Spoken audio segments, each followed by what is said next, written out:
Hello my dear students, आज मैं आपको halo alkane and hello arene और आपके ऑर्गेनिक केमिस्ट्री में जिस तरीके के क्वेश्चंस आते हैं उस तरीके से आपको बताऊंगा कि आपको ऑर्गेनिक केमिस्ट्री के अंदर क्या क्या चीज़ें पढ़नी है, किस किस वेराइटीज़ के उसके पे क्वेश्चंस आते हैं। क्लियर बेटा? चलिए स्टार्ट करते हैं। छोटा सा लेक्चर होगा। इससे आप अगर आप बेसिकली क्या है, पूरा ना प्लेलिस्ट के अंदर मैंने हर चैप्टर के लिए वीडियोस डाली है। अगर आप वो सारे टॉपिक्स कवर करते हैं ना तो मैक्सिमम चांसेस है कि उसमें आपके फुल आउट ऑफ फुल आएंगे बेटा। ठीक है, एक दो नंबर का ऊपर नीचे हो सकता है, लेकिन मेरा पूरी प्रोडिक्शन है कि भाई इसमें फुल आउट ऑफ फुल आएंगे आपके। बहुत सालों से पढ़ाता हूँ मैं, एक्सपीरियंस मुझे बहुत ज़्यादा है, तो इसका फ़ायदा उठाते हैं और देखते हैं क्या क्या क्वेश्चंस आते हैं बेटा, किस किस टॉपिक पे क्वेश्चंस आते हैं बेटा। तो देखिए पहला है आपका, इसके अंदर देख लीजिए बेटा, इंपॉर्टेंट टॉपिक्स ऑफ हैलोअल्केन एंड हैलोअरीन। ठीक है, सबसे पहला आता है आपका नॉमेनक्लेचर। नॉमेनक्लेचर के दो तरीके क्वेश्चन आएंगे। आपको स्ट्रक्चर देगा, बोलेगा उसका आईयूपीएसी बताओ। दूसरा इसका वाइस वर्सा, आपको स्ट्रक्चर देगा आईयूपीएसी बताने के लिए, फिर आपको आईयूपीएसी देगा और बोलेगा कि भाई कि इसका स्ट्रक्चर बनाओ। तो इस तरीके से दोनों तरीके से क्वेश्चन आते हैं बेटा। ठीक है, और एमसीक्यूज में भी आ जाता है क्वेश्चन। फिर आपका आता है कंप्लीट द फॉलोइंग रिएक्शन। कुछ केमिकल कुछ रिएक्शन देगा, रिएक्टेंट और रिएजेंट आपको बोलेगा भाई कि प्रोडक्ट क्या होगा बताओ उसका, और मेजर प्रोडक्ट आपको हमेशा बताना है। क्लियर बेटा? माइनर नहीं बताना ऑर्गेनिक केमिस्ट्री में।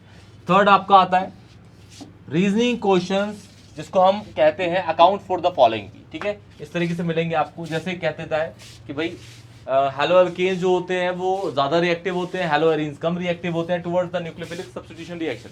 तो इस तरीके के क्वेश्चन, जैसे आपको पता है इस क्वेश्चन के अंदर क्या आंसर होगा। जो क्लोरोबेंजीन है वो रेजोनेटिंग स्ट्रक्चर परफॉर्म करता है और कार्बन और क्लोरीन के बीच में पार्शियल डबल बॉन्ड कैरेक्टर आ जाता है, इसलिए वो हीट इजिली वो टूटता नहीं है बॉन्ड, तो इसलिए न्यूक्लियोफिलिक सब्स्टिट्यूशन रिएक्शन नहीं होती। हालांकि हैलोअल्केन में हो जाती है क्योंकि उसके अंदर रेजोनेंस नहीं होता। क्लियर बेटा? ओके।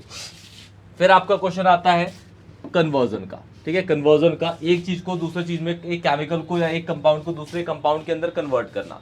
क्लियर बेटा? ओके। दो स्टेप में आपको कन्वर्ट कर देना है।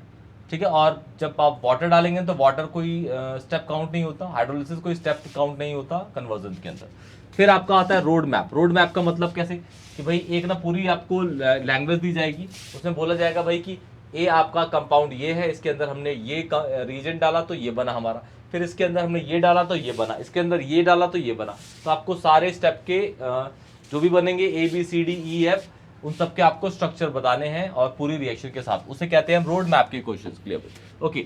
फिर आता है आपका नेम रिएक्शन। जैसे कि आपको पता है हर चैप्टर के अंदर नेम रिएक्शन है। इसके अंदर फिटिग है, स्वार्ट्ज है, फिंकलस्टीन है, डॉज प्रोसेस है, गैटरमैन है, सैंडमेयर है, बाल्सक्यूमन है, ETC। तो नेम रिएक्शन आपको लिखनी है। रिएक्टेंट लिखना है, रिएजेंट लिखना है, प्रोडक्ट लिखना है, रिएक्टेंट का नाम लिखना है, आईयूपीएसी, प्रोडक्ट का नाम लिखना है। आपको कोई लैंग्वेज नहीं लिखनी बेटा। ठीक है, लैंग्वेज नहीं लिखनी, आपको रिएक्शन लिखनी है बस। ठीक है। फिर असर्शन रीजनिंग के आपको पता है इस वैरायटी के क्वेश्चन भी आते हैं आपको। असेंडिंग डिसेंडिंग में आते हैं आपके सॉल्युबिलिटी के ऊपर, बॉइलिंग पॉइंट, SN1 SN2 के ऊपर क्वेश्चन आते हैं आपके। क्लियर? जैसे आप लोगों ने करे भी होंगे, या फिर ऐसा क्वेश्चन भी आ जाता है SN1 SN2 पे कि भाई दो कंपाउंड दे देगा अल्काइल हैलाइड के और बोलेगा कि भाई इनमें से ज्यादा रिएक्टिव कौन होगा towards the nucleophilic substitution reaction, तो आप लोग बता देंगे। ठीक है, आप लोगों ने क्वेश्चंस करे होंगे। ओके बेटा। फिर लास्ट आपका आता है मोस्ट इंपॉर्टेंट केस स्टडी, जो एक यूनिक है आपका, बच्चों को बहुत प्रॉब्लम आती है, इसलिए हम इसके भी क्वेश्चंस बहुत सारे करवाएंगे। क्लियर बेटा? क्लियर बेटा? केस स्टडीज के क्वेश्चंस मैं डालूंगा और ये इंपॉर्टेंटली यूज होते हैं बेटा, केस स्टडीज के क्वेश्चन। बच्चों को इसमें सही में एक्चुअल में बहुत प्रॉब्लम आती है। ठीक है, तो बहुत सिंप्लीफाई तरीके से मैं इसके सारे क्वेश्चंस करवाऊंगा। क्लियर बेटा? अच्छा, ये आपके इंपॉर्टेंट टॉपिक्स हैं। अगर आपको किसी भी चैप्टर के लिए और नोट्स चाहिए, ठीक है, तो मुझे कमेंट सेक्शन में बताइएगा, मैं डिस्क्रिप्शन में उसकी PDF का लिंक डाल दूंगा, आप लोग उसको डाउनलोड कर लीजिएगा और उससे पढ़ के अच्छे मार्क्स लाइएगा बेटा। ठीक है बेटा?